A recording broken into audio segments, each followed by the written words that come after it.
Masih adanya 310 perkara pemilihan kepala daerah yang tengah dibahas di Mahkamah Konstitusi jadi penyebab pemerintah pusat menunda tahapan pelantikan kepala daerah yang seharusnya dilakukan pada 6 Februari mendatang jadi awal bulan Maret.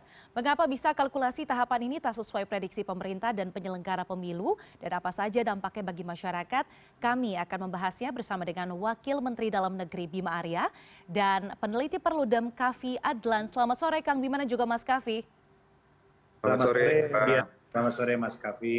Selamat sore, Pak Bima. Saya mau ke Kang Bima terlebih dahulu. Kang Bima, koreksi kalau saya salah, tetapi dalam catatan saya ada sekitar 296 kepala daerah di 21 provinsi yang tidak mengajukan sengketa ke MK. Nah, beberapa waktu lalu ini sempat ada pembicaraan dengan Komisi 2 dan saat itu Komisi 2 tendensinya hawa-hawanya lebih banyak yang menghendaki lebih cepat dilaksanakan pelantikannya, yakni tepat waktu di 6 Februari. Lalu pada 31 Januari lalu, Menteri Dalam Negeri Pak Tito menyebutkan bahwa pemerintah memutuskan untuk menunda 6 Februari, memutuskan untuk sekaligus saja dilantiknya. Apa yang membuat pemerintah mempertimbangkan untuk menunda pelantikan ini? Saya boleh jelaskan dulu background-nya ya, supaya lebih jelas. Mengapa ada pilkada serentak? Supaya masa jabatan kepala daerah itu sama semuanya, nggak beda-beda. Dan yang kedua, supaya masa jabatan kepala daerah dan juga pemerintah pusat itu relatif lebih dekat, sehingga sinkronisasi antara pusat dan daerah itu sama. Nah, tetapi persoalannya kemudian adalah ternyata tidak mungkin pilkadanya serentak, dilantiknya pun serentak semua. Kenapa? Karena ada daerah yang tanpa gugatan dan ada daerah yang proses gugatan. Ada 296 daerah yang nggak ada gugatan, gitu. Dan sisanya adalah yang berproses di MK. Nah, tadinya kita hitung-hitung yang tanpa perkara itu bisa kita lantik duluan. Mengapa? Karena kalau kita hitung yang kemudian digugat dan MK akan memutuskan tidak dilanjutkan atau yang kita kenal dengan istilah dismissal tadi, itu baru diputuskan tadinya pertengahan Februari, Diana. Artinya kalau pertengahan Februari baru diputuskan yang gugatan ini, artinya kalau kemudian daerah-daerah yang gugatannya ditolak oleh MK, itu bisa ditetapkan langsung oleh pemenang, oleh MK, tetapi ada proses lagi. Proses di KPU, proses di DPRD, proses ke Kemendagri, kemudian Kemendagri bersurat ke Presiden. Nah, kalau dihitung-hitung bisa sampai bulan Maret. Artinya terlalu lama jaraknya. Dan ini agak mengganggu prinsip keserentakan dan butuh kepastian di lapangan begitu. Nah, karena itu di DPR kami memutuskan untuk mendahulukan yang tidak berperkara di tanggal 6. Itu dulu yang pertama ya. Nah, kemudian ternyata ada perkembangan baru, MK memutuskan untuk mempercepat proses pembacaan keputusan dismissal tadi. Dari yang tadinya pertengahan Februari menjadi tanggal 4 dan 5 Februari. Artinya, kalau kemudian setelah MK ini memutuskan di tanggal 5, prosesnya dipercepat dari MK kemudian ke KPU, KPU ke DPRD, DPRD ke Kemendagri, Kemendagri ke Presiden, maka bisa antara 7 hari sampai 15 hari, kira-kira begitu. Nah, jangka waktunya menjadi tidak lama antara tanggal 6 dan tanggal keputusan yang dismisal tadi. Nah, karena itu diputuskan untuk supaya prinsip keserentakannya lebih maksimal lagi, diserentakan saja. Jadi ditunda yang tanggal 6 dan kita hitung-hitung kemungkinan bisa 15 atau 20 atau bahkan lebih cepat. Kalau proses di DPRD-nya bisa lebih cepat, kira-kira begitu. Nah, artinya ada sekitar 500 nanti kepala daerah mungkin ya, 500 kepala daerah yang pelantikannya serentak, memulai jabatan serentak, dan nanti pilkadanya pun bisa serentak pula. Oke, berarti kapan jadinya Kang? Apakah di minggu pertama atau minggu kedua? Apakah semuanya sudah ada hitung-hitungannya? Kemudian apakah juga ada yang akan menyusul begitu? Ini kan begini ya, ada sekitar 249 yang berperkara di MK.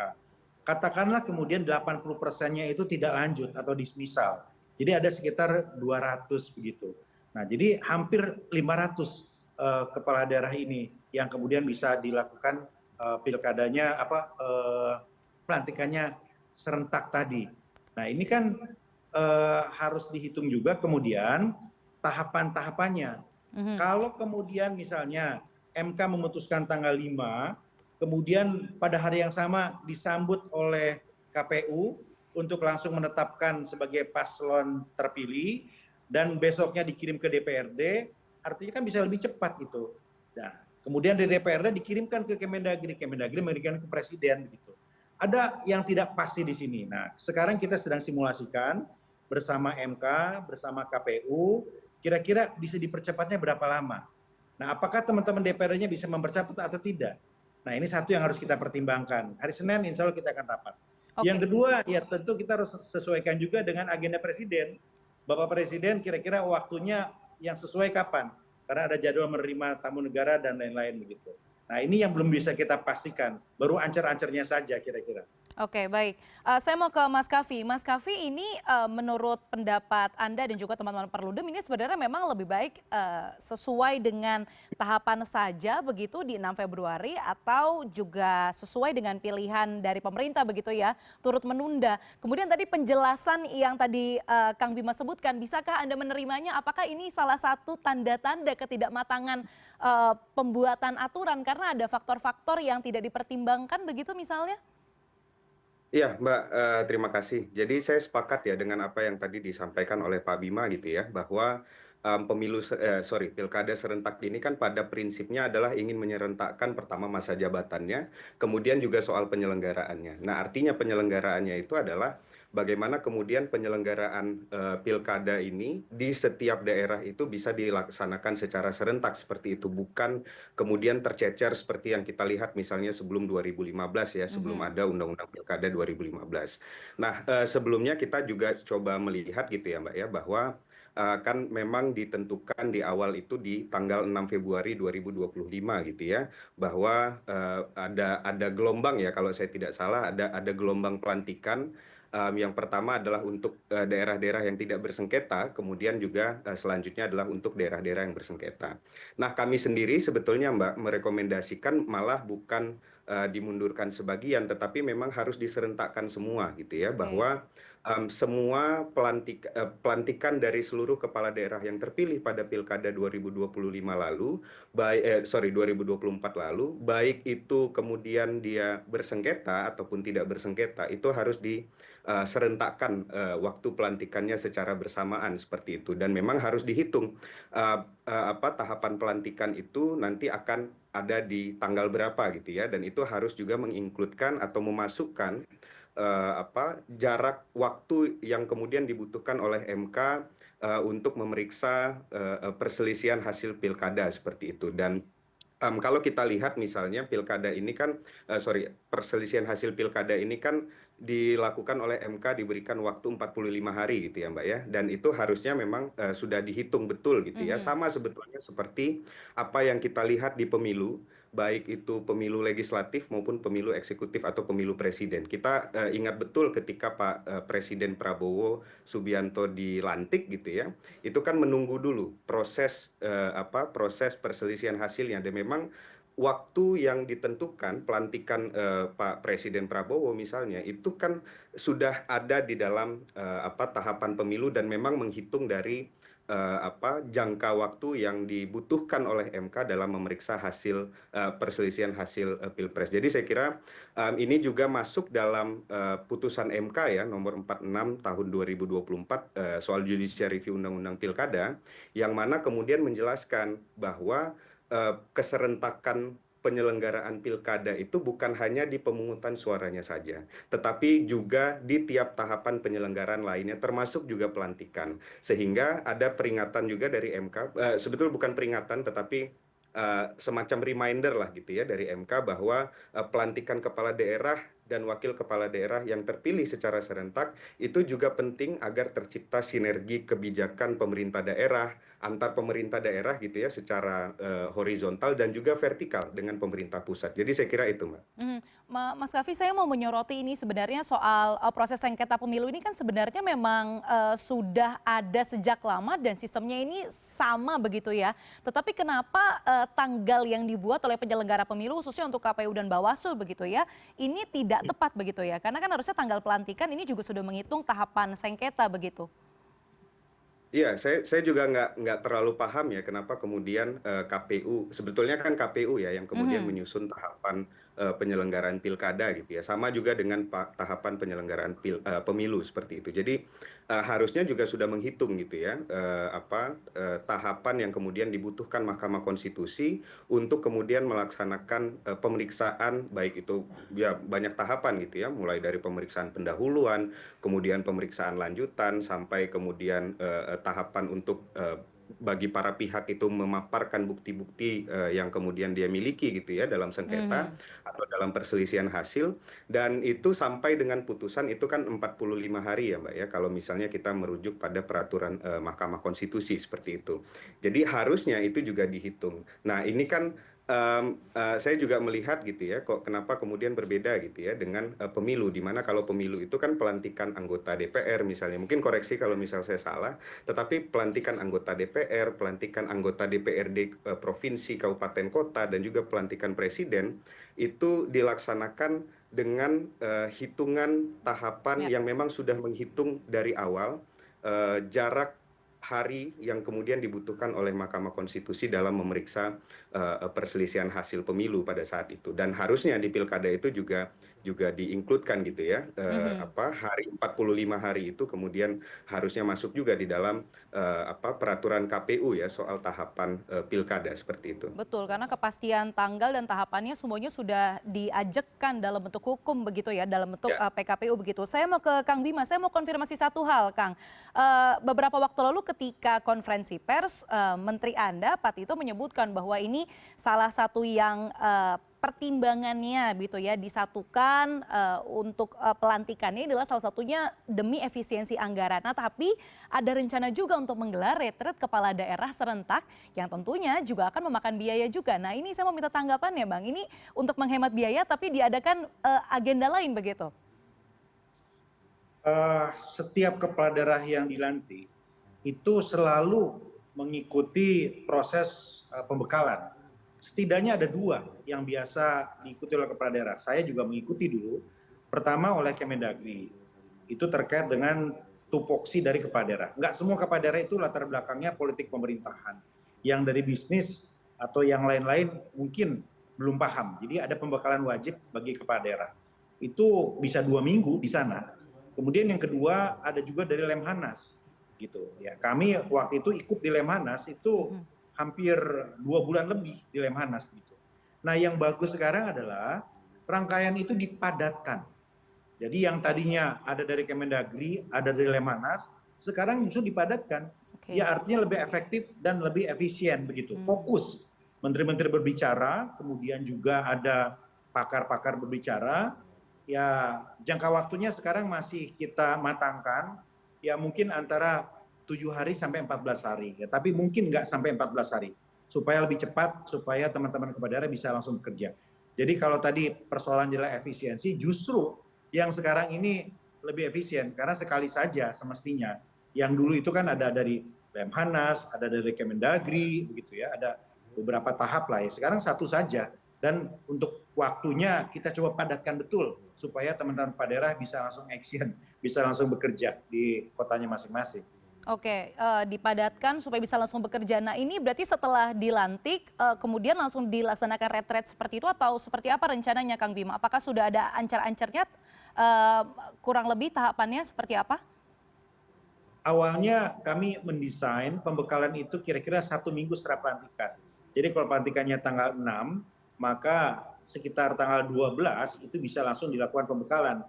Jadi ada waktu sekitar 1 minggu untuk kembali ke daerah masing-masing, melakukan berbagai macam seremoni dan konsolidasi program begitu. Nah, namun sekarang tentu kami harus sesuaikan lagi karena kita kan mendekati bulan Ramadan, ya rasanya nggak mungkin pembekalan itu dilakukan di bulan Ramadan. Kita akan fokus ibadah di sana. Dan mari kita lihat nanti seperti apa.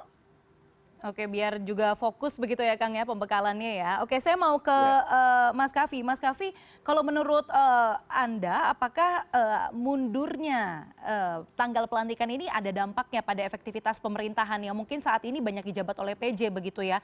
Tadi Anda menyebutkan sebenarnya Perludem lebih justru lebih setuju begitu dengan adanya keserentakan ini supaya tidak hanya tanggal hari pemungutan suaranya saja, tetapi juga dari segi ketika pertama kali menjabat, tapi dari segi aturan, dari segi dampak efektivitas pemerintahan ini adakah yang dalam tanda kutip merugikan masyarakat begitu?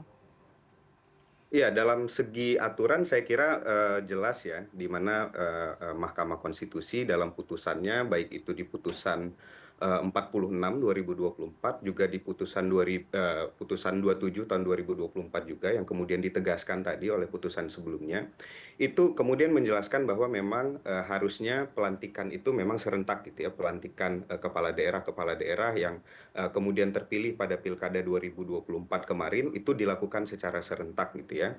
Walaupun memang ada diskusi yang mungkin agak bolong gitu ya, baik mungkin di para pembentuk undang-undangnya maupun di MK-nya gitu ya, terkait dengan proses sengketanya. Mungkin itu yang masih belum didiskusikan gitu ya. Tetapi kalau kita merujuk pada pemilu 2024 dan pemilu-pemilu sebelumnya gitu ya, bahwa proses sengketa itu juga masuk dalam, sudah dimasukkan ya, panjangnya proses sengketa itu sudah dimasukkan ke dalam sudah dimasukkan ke dalam tahapan-tahapan pemilu, dan harusnya juga pilkada pun seperti itu gitu. Kemudian dalam konteks efektivitas pemerintahan, saya kira ini juga jadi satu dorongan kami ya, satu problem yang kemudian kita juga coba highlight ya, terkait dengan penjabat kepala daerah yang memang tentu ada banyak problem yang kemudian kita lihat ya, misalnya seperti penunjukan yang tidak transparan di awal. Kami juga sempat pernah melakukan pelaporan misalnya ke Ombudsman misalnya terkait dengan hal ini. Dan memang sayangnya kemudian masyarakat juga mendapati, kami juga punya satu riset gitu ya Mbak, yang terkait dengan kebijakan publik yang dilakukan oleh para penjabat kepala daerah, yang mana menunjukkan bahwa ada banyak sekali kelompok-kelompok, terutama kelompok marginal gitu ya, yang kemudian tidak terfasilitasi gitu ya dalam pelayanan-pelayanan publik yang diberikan oleh penjabat kepala daerah. Maka memang menjadi penting kira-kira ya, bahwa masyarakat ini juga mendapatkan pemimpin yang memang mereka pilih gitu ya, bahkan bukan hanya di tingkat nasional tetapi juga di tingkat lokal seperti itu. Jadi demokrasi lokal di Indonesia pun juga berjalan dengan baik. Di Oke. samping itu lagi-lagi kalau dalam konteks yang lebih general, ketika bicara soal efektivitas pemerintahan, justru ketika pelantikannya kemudian diserentakkan, saya kira ini menjadi penting karena sesuai dengan apa yang sudah disampaikan oleh MK, dan saya juga sepakat gitu ya, bahwa ketika pelantikannya itu diserentakkan, maka eh, apa ada sinergi kebijakan pemerintahan daerah gitu ya, antar pemerintahan daerah, misalnya Jakarta dengan daerah Bodetabek misalnya gitu, itu bisa bersinergi karena dipimpin oleh orang yang dilantik secara berbarengan seperti itu. Juga dengan pemerintah pusat gitu ya, saya kira itu yang kemudian membuat dia menjadi sinkron seperti itu. Oke, terakhir saya mau ke Kang Bima. Kang Bima, ini ketidakpastian tanggal ini kan sebenarnya turut membuat suasana cukup resah begitu ya, terutama bagi mereka yang menjadi kontestan ataupun menjadi pemenang pilkada begitu ya. Termasuk mungkin juga bagi kementerian Anda yang turut harus mengotak-atik sejumlah rencana tahapan yang sebelumnya sudah direncanakan begitu. Apa evaluasi dari Kementerian Dalam Negeri supaya misalnya ke depannya tahapan pilkada bisa lebih ajak lagi, suasananya lebih pasti lagi, tidak hanya kepastian hukum tetapi juga tahapan-tahapannya bisa berjalan dengan baik lancar. Misalnya Kementerian Dalam Negeri bisa lebih berkoordinasi dengan KPU dan Bawaslu perihal tahapan-tahapannya, atau seperti apa Kang Bima? Saya komentari dulu boleh ya soal masa transisi PJ yang Gubernur, silakan. mungkin, ya jadi begini, ada kemungkinan persoalan ketika pejabat kepala daerah itu tidak amanah, main-main untuk penempatan kepala dinas misalnya, atau kemudian juga punya indikasi untuk juga cawe-cawe untuk pengerjaan proyek begitu. Nah, Kementerian Dalam Negeri sudah melakukan mitigasi.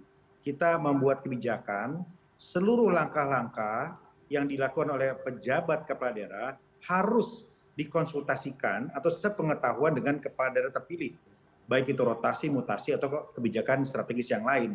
Nah, ini mitigasi kita, supaya transisinya berjalan dengan baik. Jadi jangan sampai ada bom waktu persoalan di situ, gitu ya.